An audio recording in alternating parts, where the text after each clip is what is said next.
warahmatullahi wabarakatuh. Alhamdulillah, alhamdulillahillazi khalaqal insan wa anzalal Qur'an hudan linnas wa bayyinatin minal huda wal furqan. Asyhadu an la ilaha illallah wahdahu la syarikalah wa asyhadu anna Muhammadan abduhu wa rasuluhu la nabiyya ba'dah. Allahumma fassalli wa sallim ala sayyidina wa maulana Muhammad wa ala alihi wa sahbihi ajma'in.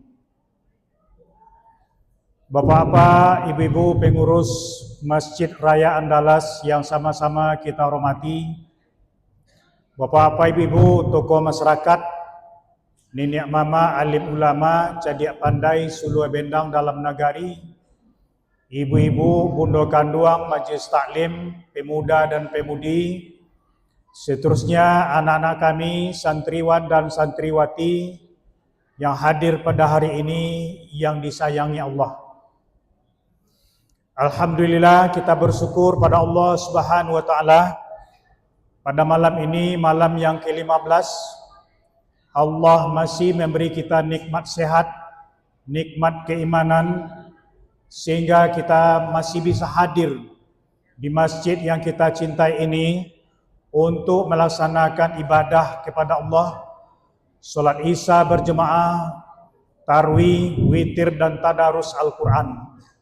Semuanya itu tentu kita berdoa kepada Allah agar diterima oleh Allah sebagai amal ibadah yang berlipat ganda. Amin ya Allah Rabbal Alamin. Salawat dan salam kepada junjungan kita Nabi besar Muhammad sallallahu alaihi wasallam. Allahumma salli ala Sayyidina Muhammad wa ala ali Sayyidina Muhammad.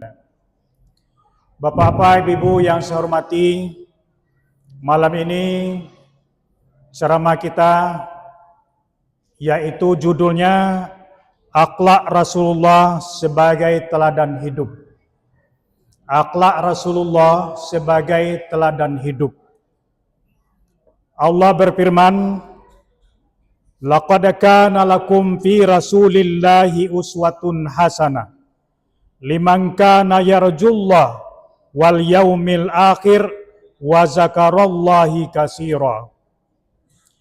Sungguh telah ada pada diri Rasulullah itu suri tauladan yang baik bagimu, yaitu orang-orang yang mengharap rahmat Allah dan kedatangan hari kiamat dan yang banyak mengingat Allah. Al-Quran surat Al-Ahzab ayat 21. Secara etimologi, akhlak itu berasal dari bahasa Arab, bentuk jamak dari kata khuluq yang berarti perilaku, tabiat manusia, perangai manusia. Itulah akhlak. Sehingga dikatakan Allah, wa innaka la'ala khuluqin azim. Dan sesungguhnya engkau benar-benar berbudi pekerti yang baik. Jadi akhlak itu adalah budi pekerti, perilaku kita sebagai manusia. Bapak-bapak, ibu-ibu, jemaah yang saya muliakan, Rasulullah sallallahu alaihi wasallam adalah nabi terakhir ikutan kita sebagai umat beliau, umat Islam. Tentu sebagai contoh kepribadian yang mesti kita contoh adalah akhlak Rasulullah Muhammad sallallahu alaihi wasallam. Karena akhlak Rasulullah itu telah diuji oleh Allah. Sehingga dalam sebuah hadis dikatakan dari Aisyah, akhlak Rasulullah itu adalah Al-Quran. Kepribadian Rasulullah itu adalah Al-Quran. Artinya apa? Tindak tanduk, perilaku, budi pekerti Rasulullah itu sesuai dengan Al-Quran. Maka Allah katakan dalam Al-Quran tersebut bahwa pada diri Rasulullah itu Muhammad sallallahu alaihi wasallam terdapat contoh-contoh yang baik bagi kita sebagai pengikutnya. Bapak Ibu jemaah yang saya muliakan, lalu apa akhlak Rasulullah itu yang mesti kita contoh, yang mesti kita teladani dalam hidup kita sebagai pengikut Rasulullah Muhammad sallallahu alaihi wasallam? Yang pertama, yang mesti kita contoh dan tauladani adalah keikhlasan Rasulullah Muhammad sallallahu alaihi wasallam itu. Beliau adalah orang yang paling ikhlas, yang paling taat kepada Allah, yang setiap perilakunya, setiap kegiatan yang dia lakukan, dia persembahkan kepada Allah Subhanahu wa taala. Maka ini pantas kita contoh, Pak. Tidak ada dalam diri Rasulullah itu sifat ria, ingin dipuji, ingin mendapat sanjungan. Tidak dipuji, tidak mendapat sanjungan, yang beliau tetap berbuat terhadap kebaikan di atas bumi ini. Begitulah keikhlasannya. Lalu bagaimana dengan kita, Pak Ibu? Sebagai pengikut Rasulullah, apakah kita sudah ikhlaskah kita dalam melaksanakan ketaatan kepada Allah? Dalam setiap tindak tanduk ibadah kita, sudahkah kita niatkan karena Allah Subhanahu wa taala? Kadang-kadang kita datang ke masjid, berinfak, bersedekah karena malu, karena segan dan sebagainya. Tidak ada keikhlasan. Sehingga banyak orang yang tidak ikhlas dalam beribadah, sesudah Ramadan dia tidak datang lagi. Ini yang tidak ikhlas, Pak. Kemudian yang mesti kita contoh adalah bahwa Rasulullah Muhammad SAW itu adalah orang yang sangat jujur, sidik, sangat jujur, Pak. Bapak Ibu jemaah yang saya muliakan, ada sebuah penelitian bahwa sesungguhnya kesuksesan itu bukan terletak pada kecerdasan seseorang, pada IQ seseorang. IQ juga, tapi IQ itu, kecerdasan itu nomor urutnya sekian. Nomor urut pertama untuk mencapai kesuksesan itu adalah kejujuran. Kejujuran dalam hidup kita. Jujur, kemudian disiplin. Ini yang akan membuat seseorang itu menjadi sukses. Maka Rasulullah itu adalah orang yang jujur. Maka oleh sebab itu Bapak Ibu, di antara tokoh-tokoh terkemuka di dunia, bahwa Nabi Muhammad termasuk tokoh yang utama. Kenapa? Beliau adalah orang yang jujur. Bapak Ibu jemaah yang saya muliakan. Maka kalau kita ingin sukses, contohlah kejujuran dalam hidup kita. Jangan berdusta, jangan mendustai orang lain, dan jangan mendustai diri sendiri. Jujurlah dengan Allah, jujur dengan diri sendiri, dan jujur dengan orang lain. Ini yang kedua. Bapak Ibu jemaah yang saya muliakan.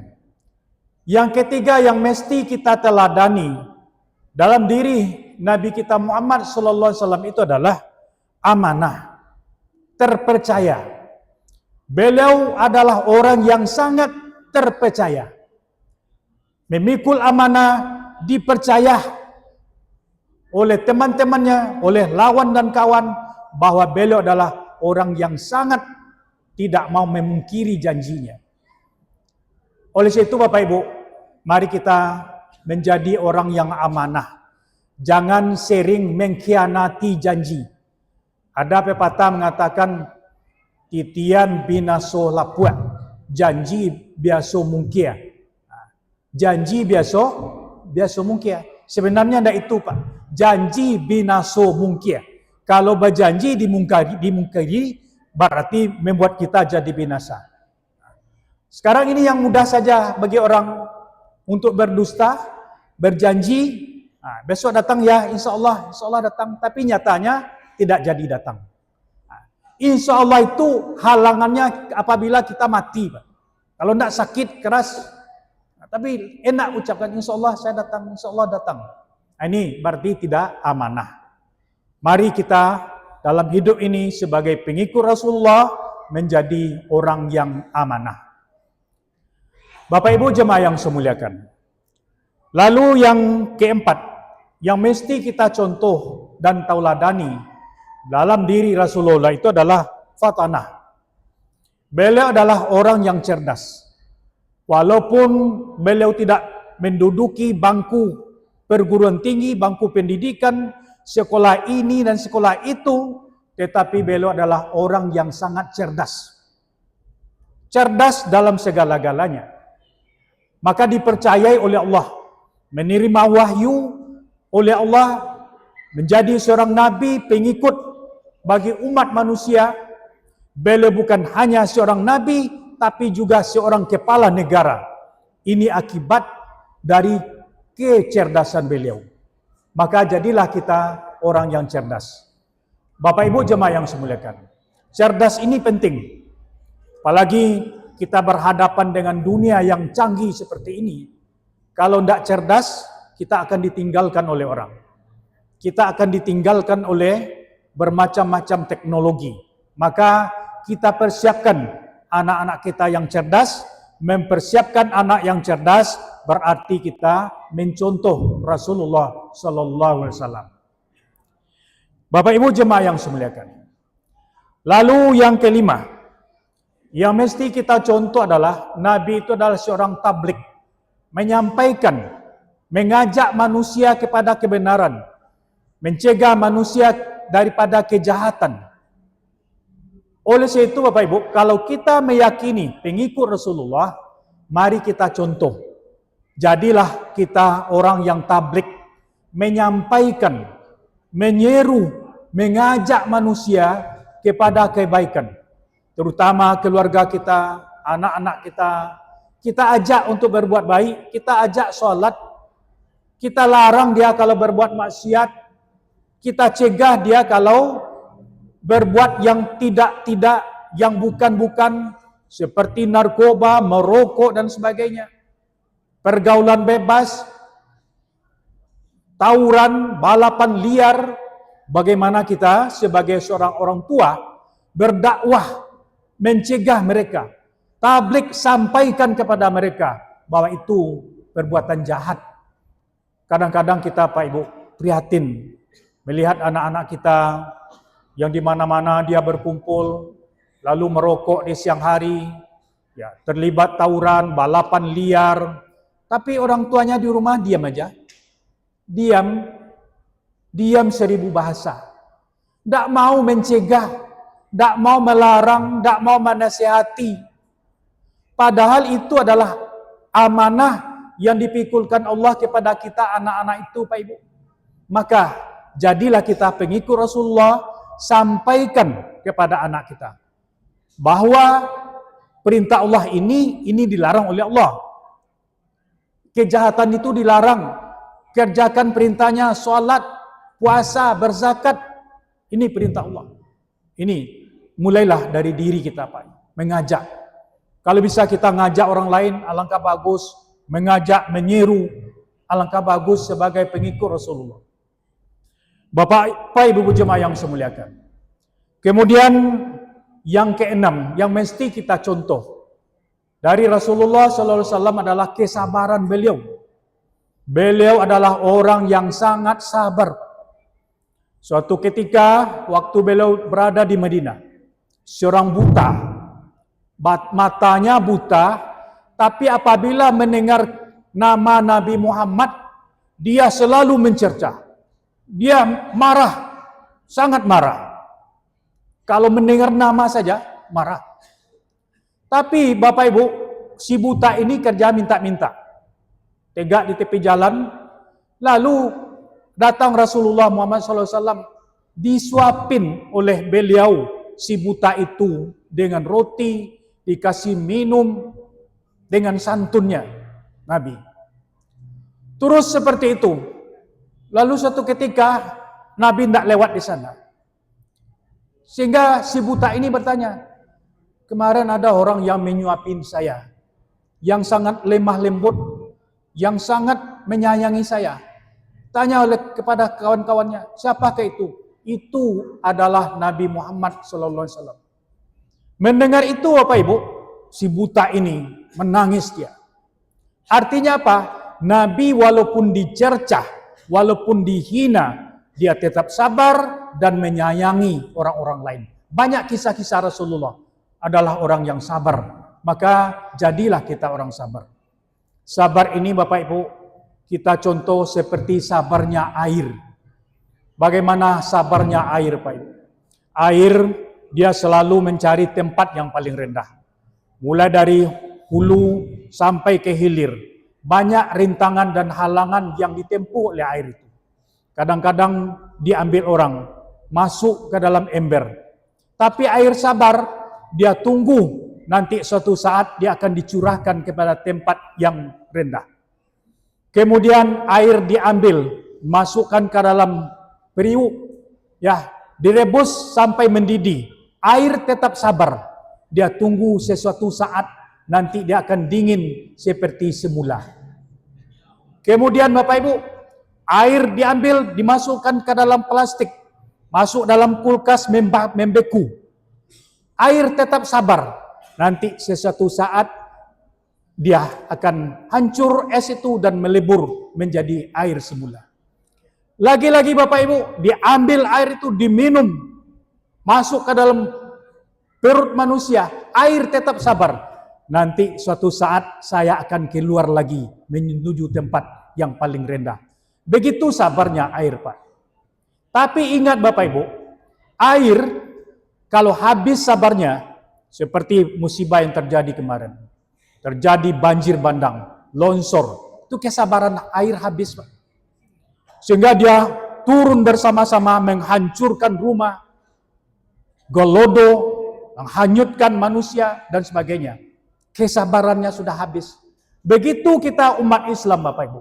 Sekarang umat Islam sedang diuji. Iran umpamanya. Iran itu sudah habis kesabarannya. Dia sudah rela hidup dengan dirinya sendiri. Tidak ada bantuan dari siapa-siapa. Tapi selalu diganggu. Maka habis kesabarannya dia balas. Dia balas Pak.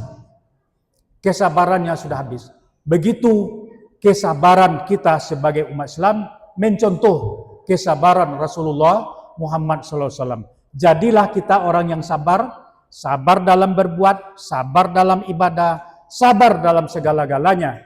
Bahwa sesungguhnya Nabi mengajarkan kepada kita, jadilah orang yang sabar. Bapak Ibu jemaah yang saya muliakan, mungkin itu yang dapat kita sampaikan pada kesempatan ini. Sebagai pengikut Rasulullah, contohlah sifat dan akhlak pribadi Rasulullah itu yang sesuai dengan Al-Quran. Demikian, banyak maaf. Billahi taufiq wal hidayah. Wallahul muwaffiq ila aqwamit thariq. Assalamualaikum warahmatullahi wabarakatuh.